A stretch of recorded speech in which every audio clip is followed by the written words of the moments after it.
Hi everyone. Before watching the video, please give me a like and subscribe. Thank you very much. The matriarch of the Sterling family had just issued a scandalous decree.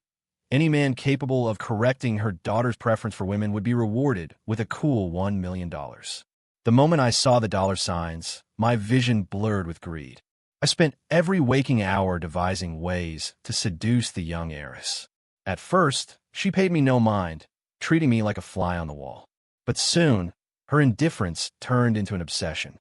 She began to hold me so tightly I could barely breathe, and our nights became a relentless struggle of wills and desire. She went as far as purging every female contact from her phone. With the mission officially accomplished, I pocketed the cash and prepared to vanish. However, fate had other plans. She and her security detail intercepted me right at the airport gates. Wrapping my wrist tightly with her silk necktie, she flashed a cold, predatory smile. When you were pinning me down, you didn't seem to have much to say about just doing a job, did you? Now, let me show you exactly how feminine I can be. It all started when I was flipping sausages at my stand in front of the university gates. Out of nowhere, 3 bodyguards in black suits hooded me and threw me into the back of a luxury SUV. When the hood was finally removed, I found myself sitting across from the formidable matriarch of the Sterling Empire. Her daughter, Serafina Sterling, was the reigning belle of our university, a socialite of legendary status. With her breathtaking beauty and a silhouette that could command an army, anyone, man or woman, would willingly fall at her feet. "You are Ethan Thorne," she said, eyeing me like a piece of livestock. "According to campus surveillance, my daughter stood at the school gates and stared at you for exactly 6.374 seconds last week." She leaned forward, her gaze piercing. "That proves she has an interest in your aesthetics. Your mission is to seduce her, change her, turn her gaze away from women and back toward men." My eyes nearly popped out of my head. The rumors were true. The Ice Queen was into girls. Suddenly, the massive bruiser standing behind the matriarch cracked his knuckles, which were the size of dinner plates. A chill ran down my spine. I'm dead, I thought. I've stumbled into a high society secret, and now they're going to silence me. As a mere commoner, I decided to take a stand against this capitalist oppression. "Ma'am, you can't force me into this. I'm not the kind of man who just sleeps around with women for sport. I absolutely refuse." $1 million, she interrupted coldly. The words hung in the air. Even with that much money, I still wait. "How much did you say?" $1 million. I snapped to attention, chin up, chest out, heels clicked together like a soldier on parade. I gave her a crisp salute. "Ma'am, consider the mission accomplished. I guarantee total success. I will not fail you, and I will never forget the objective." Sure, people talk about having integrity, but how much does a pound of integrity even cost these days? I certainly couldn't afford it. With $1 million, I'd never have to flip another greasy sausage to survive. No more smelling like old cooking oil, and no more being chased down the street by stray dogs. I returned to my dorm and spent 3 days and 3 nights straight binging fashion tutorials online. Suited up in a sharp blazer and polished leather shoes, I made my grand appearance at the badminton courts. Even a university teeming with handsome guys, I, Ethan Thorne, was still the undisputed top-tier visual. Almost every girl's eyes were on me, but my eyes? They were fixed solely on my $1 million. In the middle of the crowd, Serafina Sterling stood out like a goddess. Breathtaking curves, a slender waist, and features so exquisite they looked sculpted. When she spotted me, her gaze suddenly locked on. Then, she actually started walking straight toward me. My heart hammered against my ribs. Good Lord, is she actually moved by my looks? Is this love at first sight? As she approached with her long legs and graceful stride, I quickly cleared my throat. "Classmate Serafina, looking for me?" Serafina looked me up and down, her brow furrowing as if she were debating something. Finally, she let out 6 cold words that shattered my ego. "2 fried sausages, please." Damn it! Who knew a high society heiress had a craving for junk food? Gritting my teeth while I fried the sausages, I stole glances at Serafina as she waited. She looked indifferent, one hand tucked behind her back as she scrolled through her phone. Passing her the food, I seized the chance to strike up a conversation. "So, Serafina, someone as beautiful as you. Do you have a boyfriend?" No, she replied curtly. Aren't you planning on looking for one? I have no interest in men. Typical. But I wasn't giving up that easily. Seeing her about to board her Maybach, I grabbed my portable sausage fryer and bolted after her. The city inspectors are coming. Can I hide in your car? Please, Serafina. You wouldn't want to be the heartless person who let a sausage vendor get busted, would you? I leaned down by the car door, blinking my eyes with a pitiful puppy dog look. Serafina gave me an annoyed glance, but her eyes inadvertently lingered on my slightly open collar as I leaned forward. Her head twitched almost imperceptibly before she turned away, her voice as icy as ever. Get in, but don't come near me. Just as I was about to thank her, she added an even colder caveat, and don't speak. I followed Serafina to a high-end bar, where she sat in a VIP corner with her clique. Meanwhile, I had the audacity to sit in the corner right next to them with my sausage fryer. I even managed to sell a dozen links, making a bit of pocket change. But while I was making petty cash, I never lost sight of my $1 million goal. I strained my ears to eavesdrop on their conversation. Serafina, Thea didn't mean to hurt you, one of her friends pleaded. She just lost her mind for a moment. So she was played? The rich heiress had her heart broken by another girl. I peeked over and saw Serafina's slender fingers tightening around her wine glass. Under the dim, flickering lights, her stunning face turned cold, the perfect image of a woman betrayed and furious. Her friend continued to console her. Besides, when you and Theo were together, it's not like you ever actually went to bed. I wasn't afraid of the secret getting out. It appeared they had never actually gone to bed. So, the question remained, what is the best way to heal a girl wounded by another girl? The answer, make her fall for a man. I began my public pursuit of Serafina Sterling. When she had a lecture, I saved her a seat. When class ended, I bought her lunch. I even ran a 99-cent all-you-can-eat sausage for a month promotion just to bribe her roommate into giving me her phone number. Every day, I bombarded her with good morning, good afternoon, and good night texts, peppered with every classic pickup line I had painstakingly collected. Serafina never replied. Not once. Whenever we crossed paths, she showed no emotion, remaining as icy and aloof as ever. I kept this up for 2 months. Whether Serafina was moved or not, I have no idea, but I was the one who couldn't move anymore. I was officially flat broke. That afternoon, I broke my routine. I didn't go to watch Serafina play sports, and I didn't send a single flirtatious text. Instead, I crawled back to my stall and started frying sausages to survive. Suddenly, my phone vibrated. A message arrived from a contact I had nicknamed 1 Million. Did the heiress send this by mistake? I didn't have time to worry about it. I was busy with the fryer. Just then, a female classmate appeared, shyly handing me a rose. Ethan, I like you. This is for you. Stunned, I reached out to take it. But a slender, beautiful hand suddenly reached from behind and snatched the rose away. Who dares to snatch my? The words died in my throat.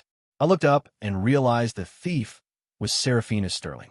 She was still in her athletic gear, with beads of sweat glistening on her forehead. Her long fingers gripped the rose tightly, and her stunning face was shadowed with gloom. Wait, is she jealous? It seemed my plan had worked after all. Huh. I imagined her saying something like, "You're playing with fire, Thorn," or, "Damn it, he belongs to me." Serafina Sterling.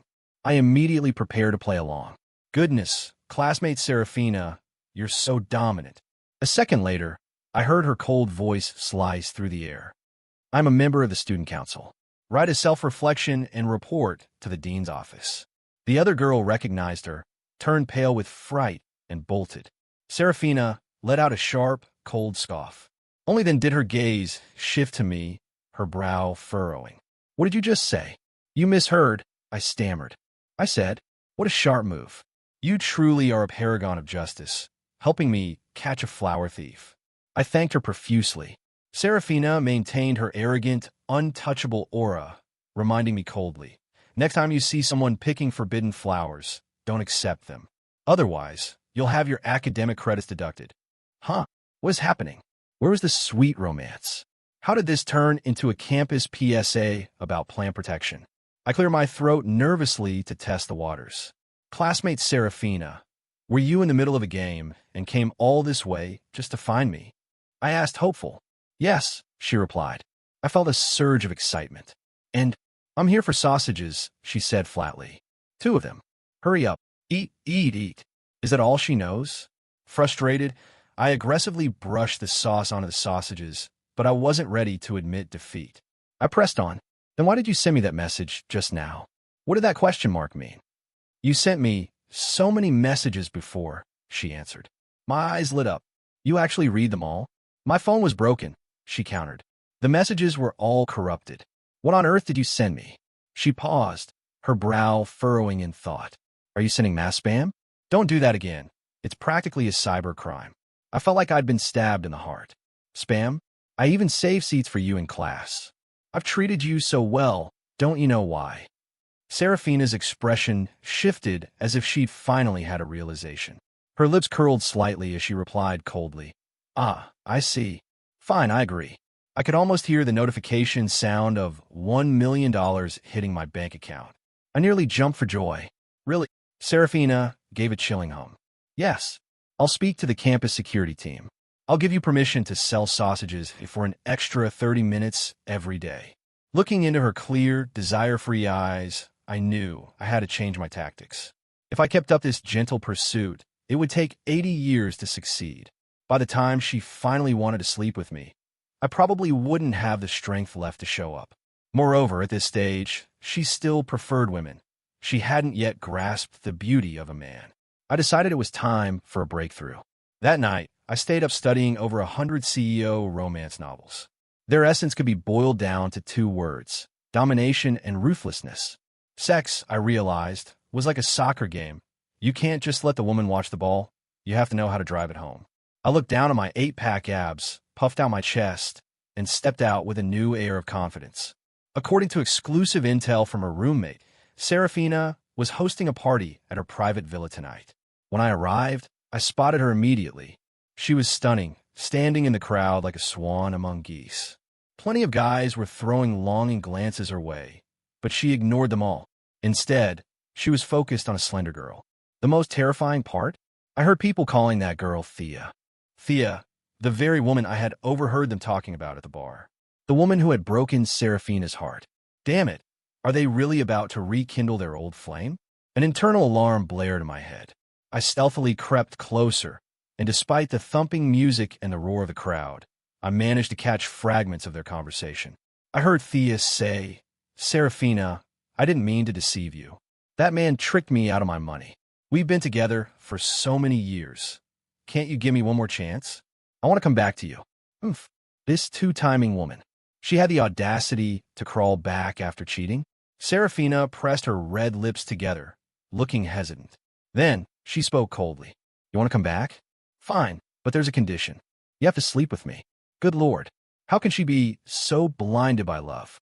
Fueled by a mix of anger and anxiety for my $1 million, I charged forward and shoved myself between them.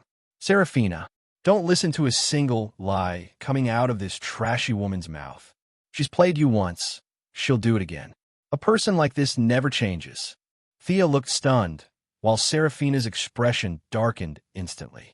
She grabbed my arm and pulled me behind her as if to shield me, then looked coldly at Thea. That's right. You should leave. I immediately played along, puffing out my chest with newfound authority. Yeah, I'm the current lover that Serafina cuddles with at night. Thea stared at Serafina and let out a scoffing laugh.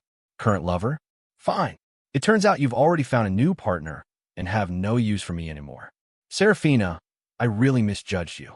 With that, she turned and stormed off in a rage. Serafina slammed her crystal wine glass down on a table. Without a word, she turned and headed straight toward the villa, her face like a mask of ice. Perfect. Simply perfect. Not only was the mirror broken, but it was now shattered into a million pieces. There was no gluing that back together. I breathed a sigh of relief. Making money really wasn't easy. It was obvious Serafina was livid, but I didn't care as long as my goal was within reach. I flashed a wide grin and jogged after her, whispering in her ear, don't sweat it. When trashy girls try to come back, you shouldn't even want them as a gift. Will you shut your mouth?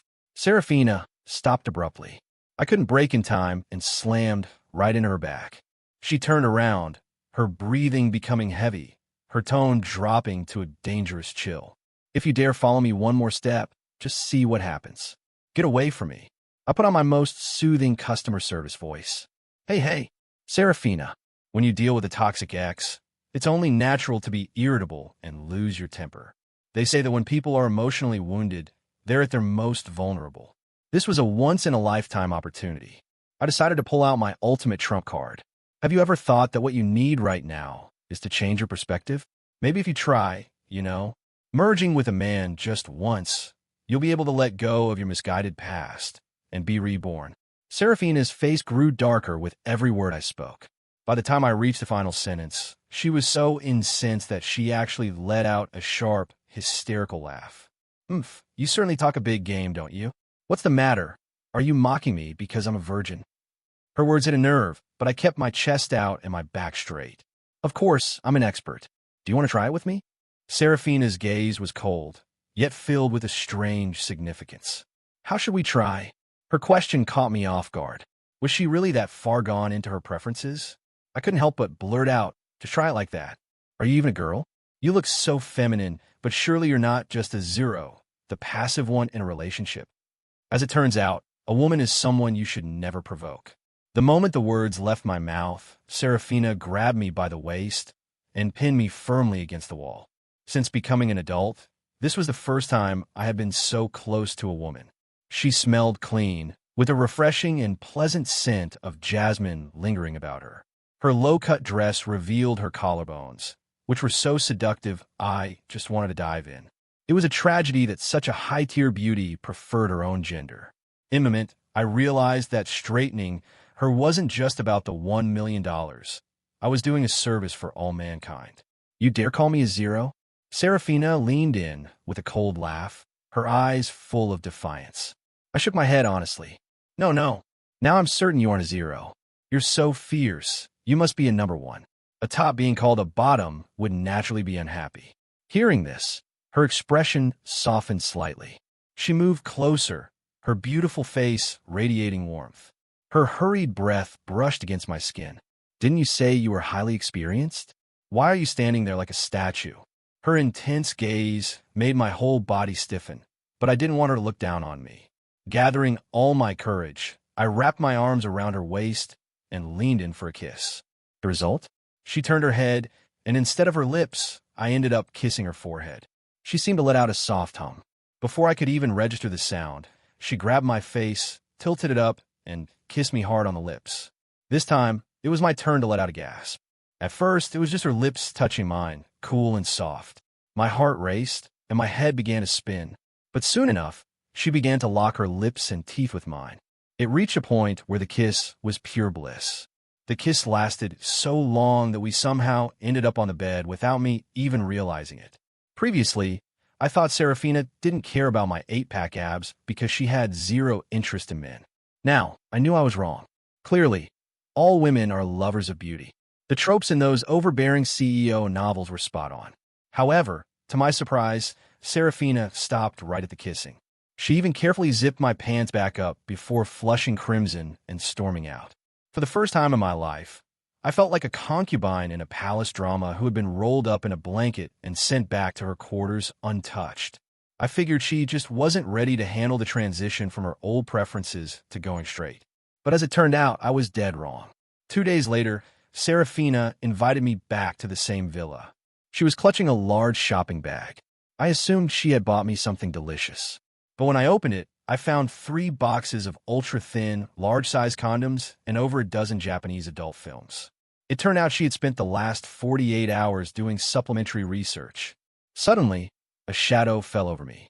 Serafina began unzipping her dress, her voice challenging. Are you ready? I'm going to show you exactly how much of a woman I am. And more importantly, I'm going to show you just how fierce this virgin you mocked can be. My eyes nearly popped out. You got to be kidding me. Just because of a few passing remarks, she was reacting like this?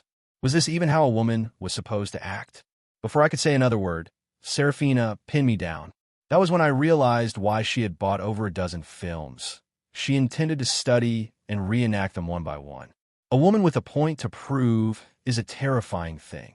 Her stamina was higher than a sleep-deprived student in a cram school. For 3 days and 3 nights, I didn't step foot out of that villa. From now on, I am never, ever messing with a virgin again. However, that same night, she called my bluff. You said you were highly experienced. From what I saw, you're just a rank amateur.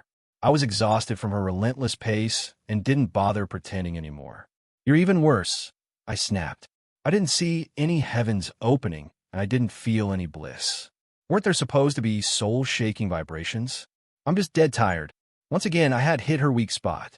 From then on, every single time we were together, she forced me to tell her how beautiful she was. She made me answer whether my soul was shaking or not. She even demanded I write a 1,500-word reflection essay on the depth of our connection. It was incredibly childish. And so, Serafina and I went from being classmates to housemates. That villa, where it all began, became our nest. I suspect her mother had planted spies all around her, because immediately after our first night together, I received a $300,000 deposit from her. I had never seen that much money in my entire life. I counted the zeros over and over, refreshing my bank app a dozen times just to be sure it was real. When I was 7, my parents were killed in a boiler explosion at a factory. They only received $200,000 in compensation, and even that was snatched away by my uncle's family. Serafina's mother told me that as long as I maintained a relationship and ensured she was fully straightened out, she would transfer the remaining $700,000. I started buying overbearing CEO novels for Serafina to read, hoping she would feel the heart-wrenching romance between men and women. At first, she refused to touch them, so I had to resort to threats. If you don't read these, I'm going to get gender reassignment surgery myself. Only then did she reluctantly give them a try. After finishing a few volumes, she began to complain. What kind of female lead is this? The male lead doesn't even want her, yet she's on her knees begging for him? How embarrassing. She's a disgrace to women everywhere. She continued her critique. And another thing, this clueless heroine is so happy, but the male lead is clearly only approaching her for her money. It's pathetic. Great, I thought. I then dragged her to read tragic GL, girls love, novels and said, see, when women stay with women, it often ends in such heartbreak. I even took a part-time job at a wedding venue, taking every opportunity to show her different ceremonies so she could see how happy men and women look together. Finally, I asked her, so, lately, have you started to feel the goodness of men yet? She thought for a moment and said seriously, I feel like they're a huge hassle. Honestly, hanging out with girls is still more comfortable. I was so annoyed that I didn't speak to her for 3 days. However, I believed I was truly starting to move her heart. Several times, during the quiet moments after we had been intimate, her ex, Thea, would call, but Serafina never picked up. Once, she replied to a text from Thea, I will not forgive you. Don't bother coming back for a reconciliation. Let's just delete each other. I figured she must still be sad deep down. Otherwise, why would she have a typo in the word reconciliation, accidentally typing Fu Hoa instead? Because of that, I treated her even better. I cooked, did her laundry, and when she came home late, I gave her massages. Every time, I'd slip in a comment, see, men are better, right? I felt like I was successfully brainwashing her. Sometimes while watching me soak my feet, she'd say, your feet are so masculine, big and sturdy. Men really are great. It was a bit weird, but hey, at least she was heading in the right direction. Half a year passed by. By the first semester of our senior year, everyone was busy with internships. I heard that Serafina had started her own business back in freshman year, and the company was now thriving. Its name was Fu Hoa. The name felt vaguely familiar, but I couldn't remember where I had seen it before. We weren't like we used to be, seeing each other every day for meals and fun. We became so busy that we barely saw each other for a month. Once, she went over a week without contacting me. Finally, I took the initiative and called her. The phone rang for a long time before a woman, her secretary, answered. Hello, President Sterling is currently intoxicated. If you have a message, you can leave it with me and I will relay it to her. The title, President Sterling, made my mind go blank. Once I snapped back to reality, panic surged through me and I hung up immediately. Ethan Thorne, what the hell are you doing? Are you actually falling for her? In this line of work, the ultimate taboo is falling in love with the client. I was nothing more than a high-stakes swindler. I slapped my face hard to wake myself up. I sat alone on the bed we used to share. She was a president now. She wouldn't want to eat cheap, starchy sausages anymore. And she certainly didn't need me by her side. Once I cleared my head, I forced myself to stop thinking about her. I threw myself into applications for graduate schools abroad and took on every part-time job I could find to save up. Occasionally, in my rare moments of downtime, Serafina would send a WeChat message. Ding, let me see your abs. Ugh, I'm so tired. I just want to use your 8-pack as a pillow and sleep. I didn't reply. Didn't you say men are the best? What are you doing? I wasn't replying because I was busy meeting her mother. The matriarch looked pleased. You've done well. My daughter no longer avoids the topic of marriage. A few days ago, she even mentioned she might get married in the future. Then, her tone shifted, her face clouding with sudden apprehension. But I will absolutely never agree to let her marry you. You don't have those intentions, do you? Of course not, I began, hoping to reassure her. But she cut me off with an unkind sneer. It's best that you don't. You aren't qualified to marry my daughter. Both your parents are dead. It's simply too unlucky. The words I was about to say died in my throat. I swallowed my pride and pivoted to a classic line. Ma'am, for $2 million, I will walk away from your daughter forever. In the end, I successfully secured a total of $3 million. I had flipped the script, squeezing a fortune out of the capitalist elite. It felt incredibly satisfying. I hired a professional lawyer to draft a clear, ironclad contract to ensure my safety. The matriarch gave me 3 days to leave her daughter. With the cash in hand, I prepared to head abroad for a relaxing trip and to scout out the university I had chosen for my master's degree. On the morning of my departure, I intended to send Serafina a breakup text, but then I realized we were never actually together in the first place. She had never officially accepted my confession, nor had she ever acknowledged us on social media. We had never exchanged a single promise. I hadn't even met her family or her inner circle of friends. When we were together, it was always just about the physical. What happens in bed isn't a memory. It's just a fleeting sensation. The word breakup didn't even apply to us. So, I simply sent, I'm leaving. If our paths cross again, let's grab a meal. Goodbye, classmate Sterling. After hitting send, I deleted her contact immediately. I switched off my phone and stepped into the airport. But fate had one last trick up its sleeve. In the lounge, I ran into the last person I expected to see. Thea. Facing your girlfriend's ex-girlfriend was awkward, to say the least. I had no intention of speaking to her, but Thea took the initiative. You're Ethan Thorne, right? I know you. Serafina's boyfriend, isn't it? Crap. I wondered if this toxic woman was about to start a scene in public. After all, I was the one who straightened out her girl. I looked at her warily. Do you want something? Thea gave me a friendly, almost pitying smile. Nothing much. By the way, where's Serafina? Isn't she with you? No, I replied coldly. Why would she be with me? Aren't you two together? You're going abroad alone, and she's not joining you. Her words irritated me. I decided to ignore her. Thea studied me with suspicion for a few seconds. Suddenly, she stood up and made a phone call. I honestly thought she was calling thugs to jump me, but I wasn't afraid. It was broad daylight. Surely people didn't just act like gangsters in an airport. But I was wrong. Thea wasn't calling thugs. She was calling the heiress herself. When Serafina appeared, I felt my world spiral into chaos. She was dressed in a sleek, tailored black dress and polished stilettos. Behind her stood several bodyguards in suits. Classmate Sterling. The words caught in my throat. She was no longer that college girl who stood at the school gates buying $2 sausages.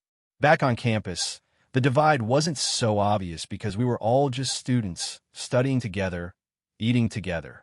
But once you step into the real world, the chasm between people begins to show.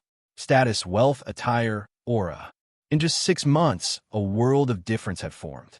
Now, she was President Sterling, the eldest daughter of the elite Sterling clan. Serafina walked right up to me. Her gaze swept over my luggage, and her brow arched sharply. Where do you think you're going? I was flustered at the sudden sight of her, not knowing what to do. She held out her phone. On the screen was the breakup text I had sent just a few hours ago. Ethan Thorne, I'll give you 3 minutes to explain yourself. Thea, standing beside her, wouldn't stop pestering. Serafina, he was trying to flee the country, wasn't he? Does this mean I've done you a huge favor? Can I come back to Fu Hoa now? I couldn't hold it back anymore. I snapped and yelled right at her face. You have the nerve to ask about coming back? You're a cheating piece of trash. Serafina turned to Thea and said indifferently, You can come back to Fu Hoa. What? Come back. Watching this unfold, I felt my blood boil. I had worked so hard to straighten her out, and now she was going to let herself be bent back? Most importantly, if she went back to her old ways, the matriarch might demand her $3 million back. I exploded. What do you mean, come back? Serafina, she's someone who played with your feelings. What is there to miss? Are you brain dead? Even if you want to go back to being with women, you can't choose this kind of woman. When you sleep with her, don't you feel disgusted? The moment those words dropped, the entire area fell deathly silent. Everyone was staring at us. Thea looked stunned, asking in a daze, Who? Who slept with who? Serafina's face was now as dark as the bottom of a burnt pot. She glared at me for a long time before letting out a chilling laugh. So you think I'm gay, Ethan? Is that why you approached me? She really was a high society heiress. Her mind was sharper than most. Her logical deduction was flawless. If I weren't the one she was interrogating, I might have applauded her. But I didn't get the chance to clap because she snatched my plane ticket and tore it to shreds. My bags and luggage were seized by her bodyguards. Serafina easily dragged me out of the airport. She locked me inside the villa, the very place we had spent the last 6 months together. What do you think you're doing? Serafina, this is false imprisonment. She tossed her phone toward me, then called the police. Have them arrest me. Then she flashed a sinister smile. But you'd better pray they lock me up for a long time. Because if they don't, just wait and see how I deal with you once I'm out. I thought for a moment and shifted my tone. What's the point of this? How long are you going to keep me locked up? Oh, it's very entertaining, she replied.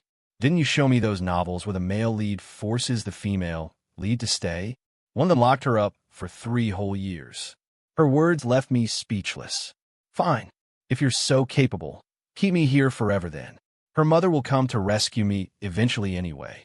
I stood up, intending to head to the bathroom to clear my head. But suddenly, Serafina gripped my wrist tightly. How much money did my mother give you? Was she planning to take it back? I immediately went on the defensive. Serafina stared at my expression and said, One phone call is all it takes for me to find out. She was a high society heiress. After all, she could dig up any information in 3 minutes.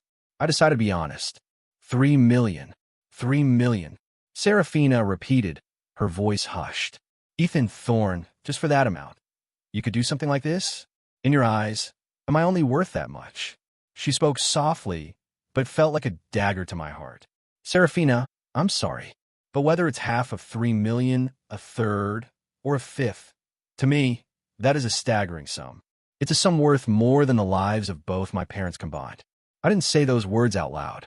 It sounded too pathetic, too unlike my usual cheerful and optimistic self.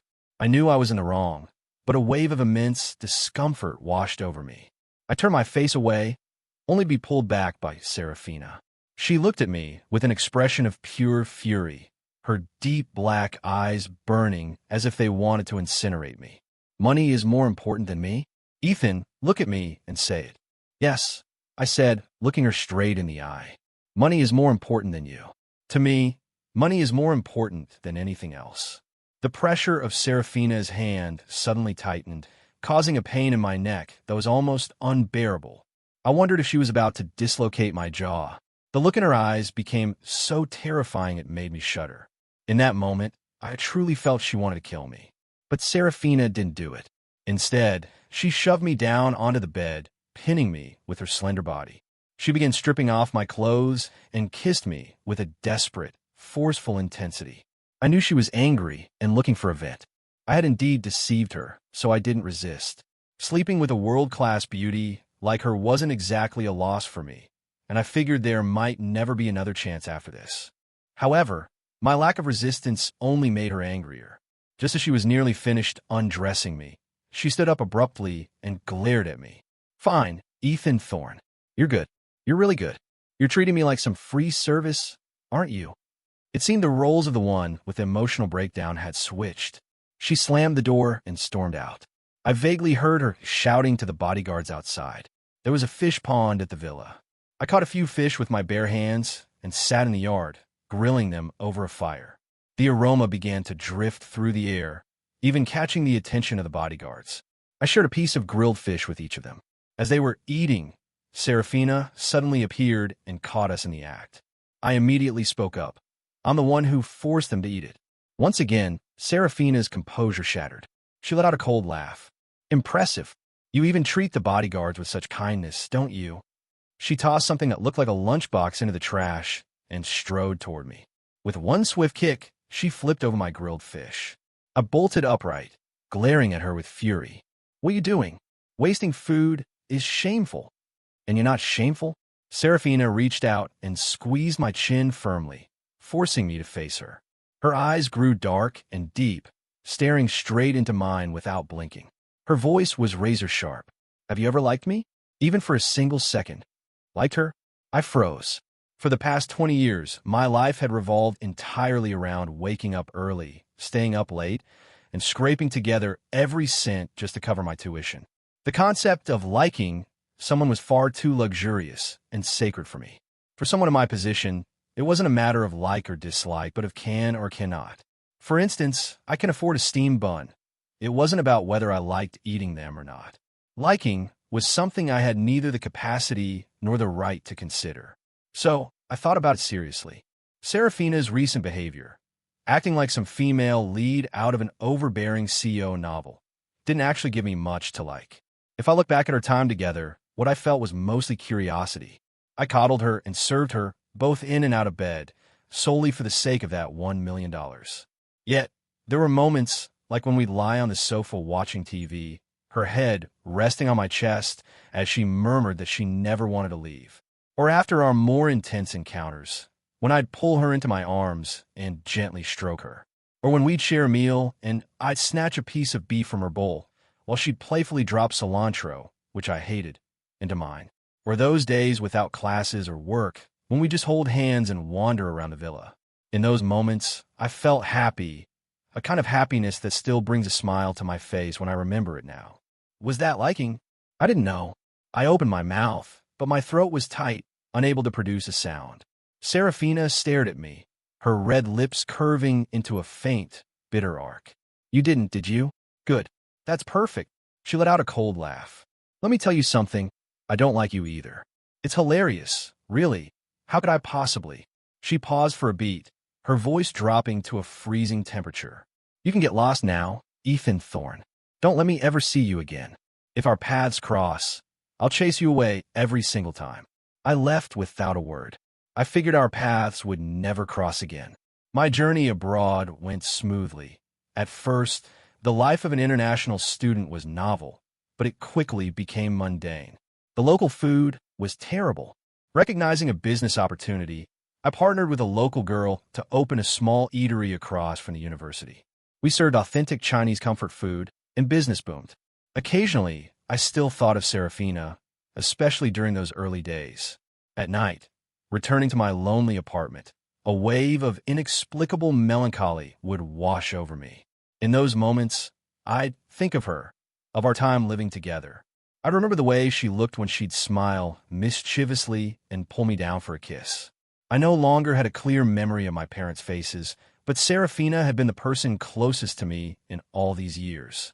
So, it was normal to miss her sometimes, right? As long as I didn't think of her during the day, I allowed myself to be a little sentimental at night. But soon, even that rule was shattered. Today, I saw Serafina in my restaurant. She walked in with a tall, blonde foreigner and sat down to order. The moment I laid eyes on her, my mind froze. Why is she here? She looked at me with that same icy gaze from our very first meeting. But she had matured. The soft features of a college student had sharpened into something more defined and breathtakingly beautiful. The moment she stepped inside, every man in the room turned to look. I remained professional, taking their order, serving the food. Throughout the entire process, we didn't exchange a single word. She didn't even look at me. I wondered if she had finally forgotten who I was. I assumed this would be nothing more than a tiny, insignificant memory. But that night, I received a call from an unknown number. It was Serafina. When I arrived at her apartment, she was curled up on the sofa, clutching her stomach. Her brow was furrowed in pain, and she looked genuinely miserable. "Serafina," I called out. "Are you okay? Sorry I'm late." She opened her eyes and looked at me, her voice as cold as ever. "Were you too busy in bed with your new girlfriend?" I glared at her. If you still have the energy to snap at me, your stomach must not hurt that much. If she hadn't told me over the phone that she was in agony after eating at my place, there was no way I would have come here. Serafina let out a pained huff. "It hurts. The food at your restaurant isn't clean. I've been in pain ever since I ate it." "Don't talk nonsense," I retorted. I pushed back immediately. My restaurant has been open for a long time, and not a single person has ever complained of a stomachache. I stepped closer, sat down in front of her, and reached out to touch her abdomen. "Does it hurt here?" She remained silent, allowing my hand to linger. But the moment I pulled back, she started again. "I'm going to sue your restaurant. This pain cost me $1 billion deal. Just wait for the bankruptcy papers." I was fuming. "Serafina, you're doing this on purpose just to get back at me, aren't you? There's nothing wrong with your stomach." Suddenly, she lunged at me. Before I could react, she had pinned me down onto the carpet and was kissing me forcefully. Thinking about that foreign guy she was with earlier only made my blood boil more. But in my current state, I was no match for her. She held me down and began to tug at my clothes, but then, abruptly, she stopped. I was stunned to realize she wasn't having any physical reaction at all. Serafina turned her face away, refusing to look at me, her voice dripping with bitterness. "It's been like this ever since you left. I don't even feel like a woman anymore. This afternoon, that foreigner left me because I was so cold. What's the point of living like this? Just go. I know you hate me." Without warning, she scrambled up and ran toward the balcony as if she intended to jump. Terrified, I lunged forward and pulled her back into my arms. "Don't do this, Serafina. I don't hate you. I won't leave, I promise. Just calm down." Once she quieted down, she handed me a medical report from a specialist.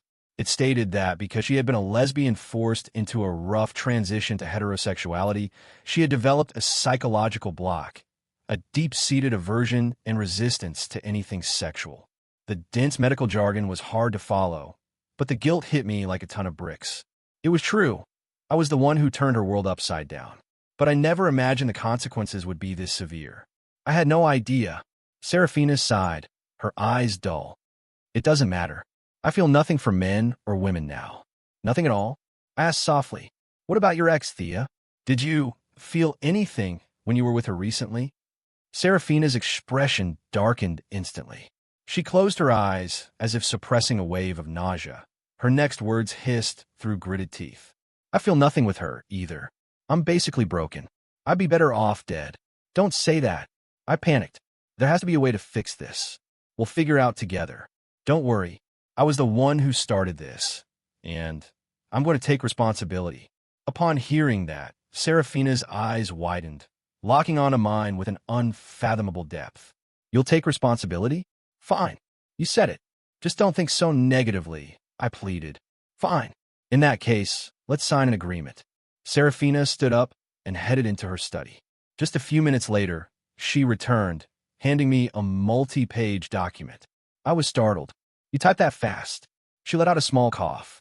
I used voice to text.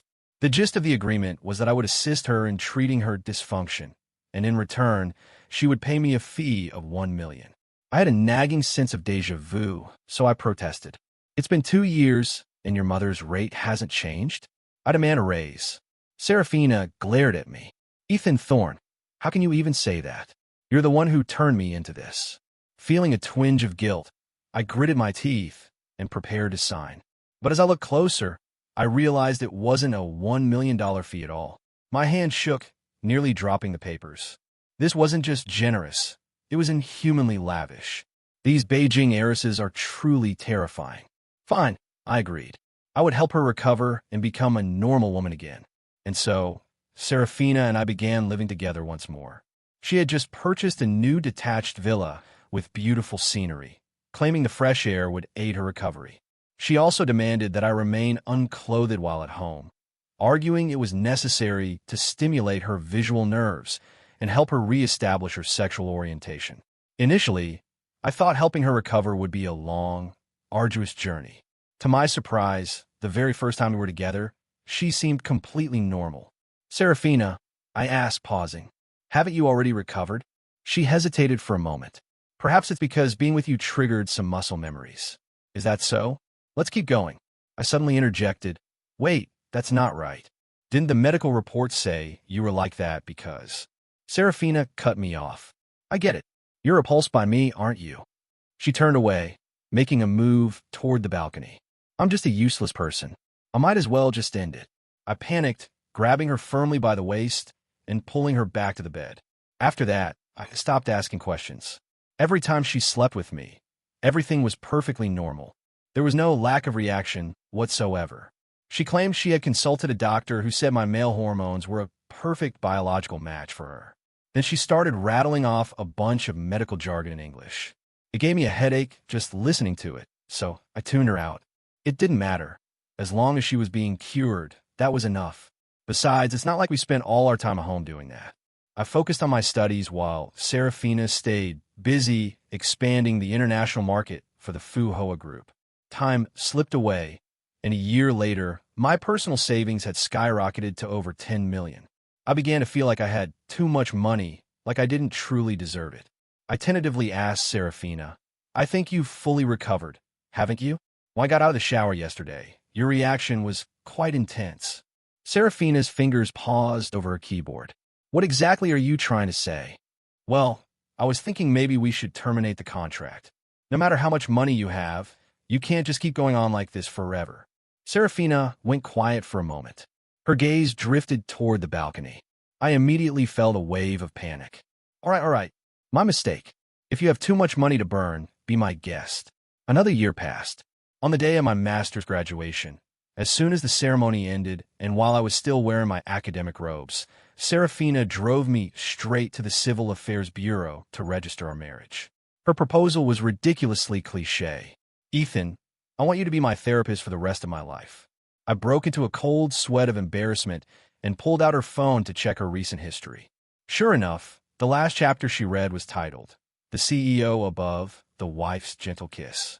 You're actually still reading overbearing CEO novels at your age?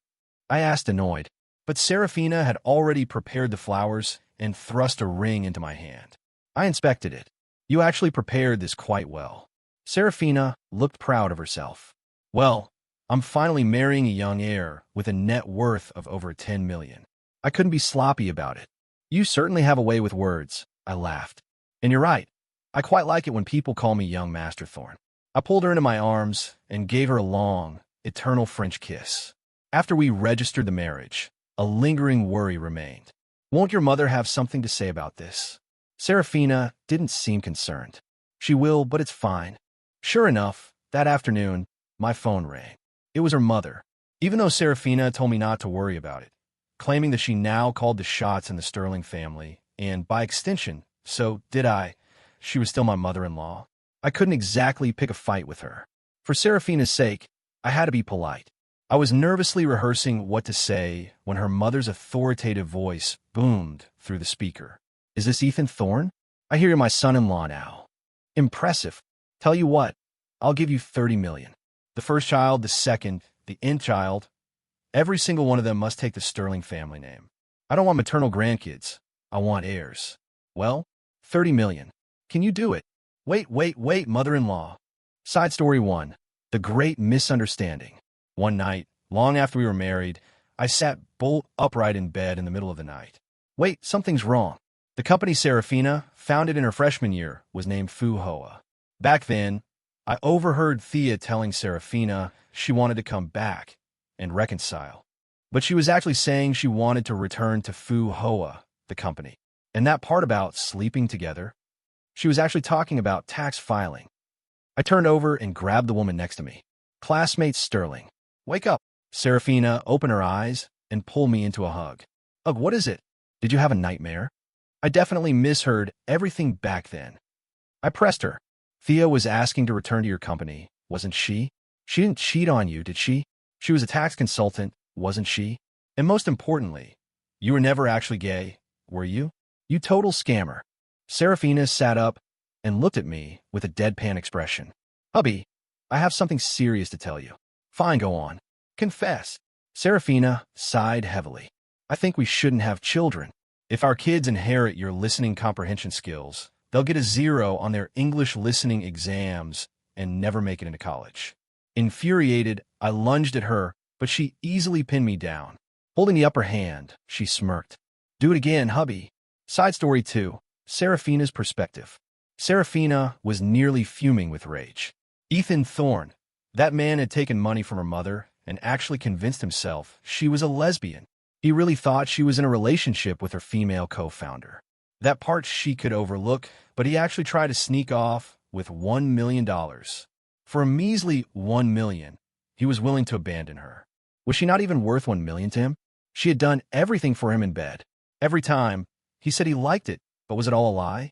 She had confronted him in a fit of rage, and he didn't even hesitate. "Money is more important than you," he had said.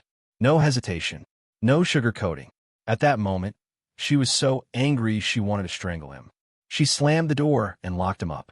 But a few days later, she couldn't help herself and brought him a meal. And the result? He didn't care at all. He was out there having a barbecue.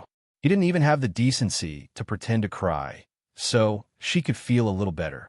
She asked him one last time if he had ever liked her. Ethan just lowered his head, and she had no idea what he was thinking. But he said nothing. In that moment, for the first time in her life, Serafina felt a pain that tore through her soul. She told him to get lost. She swore to herself that she would never see this heartless swindler again for as long as she lived. Serafina convinced herself she hadn't thought about Ethan in ages and stopped asking about him. One day, she asked her assistant, "How many years has it been since he left?" Her assistant looked at her with pure sympathy and replied, "It's only been 2 weeks, ma'am." Serafina fell silent.